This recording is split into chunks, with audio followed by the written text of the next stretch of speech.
What if your house didn't just have a garden with trees, but was literally built from them, as if nature itself were setting the rules of the design?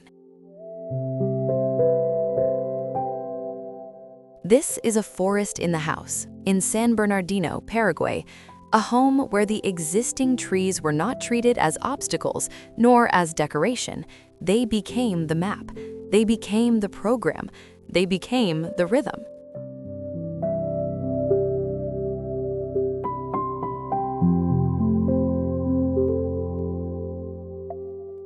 Here, architecture begins with a very clear boundary. It's not the facade that defines the house, it's the outline of the roof, as if the roof draws the territory of the project.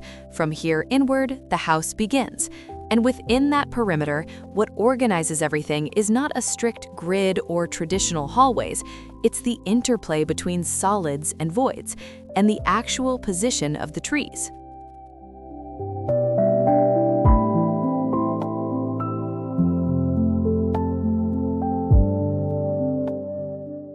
You understand this in the way the space behaves. Instead of pushing nature to the edges, the house does the opposite. It creates occupied areas like islands and allows the voids to breathe around them, courtyards, passages, pockets of shade. The result is a rare feeling. You're not in a house that looks out onto a garden, you're inside a garden that became a house. And there's something that makes it even more interesting. The project follows an almost musical rhythm. The architects draw a direct comparison to music, especially jazz, where structure and improvisation coexist. There is a skeleton that provides order, but within it, things adjust with sensitivity. Silence is as important as sound, void is as important as wall, and time reveals itself in the way light and shadow shift throughout the day.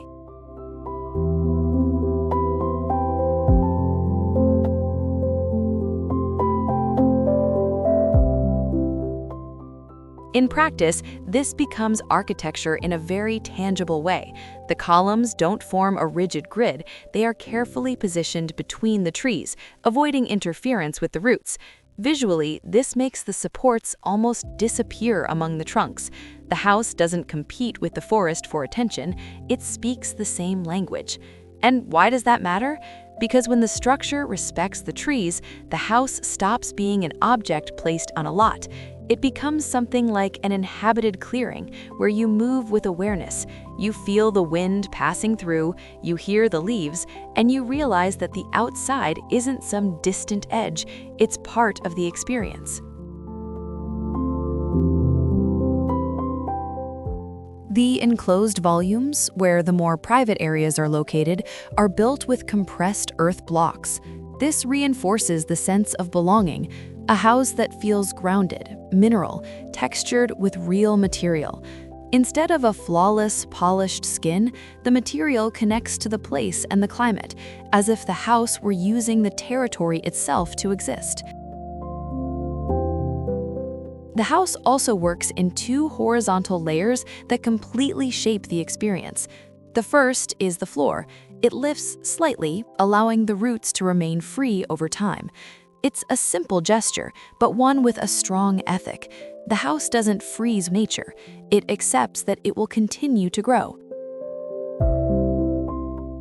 The second layer is the roof, which follows the same geometric logic and at the same time becomes a terrace. In other words, the roof isn't just a cover, it becomes a place to experience the landscape differently, above ground level, with views of the treetops, as if the house invites you to experience the forest from both above and within. In the end, a forest in the house is a home that doesn't try to conquer nature through total control. It makes an agreement. It defines a perimeter, the roof, and within it lets the trees guide the design. It allows time to appear in the light. It lets the wind pass through the voids. It lets material have texture.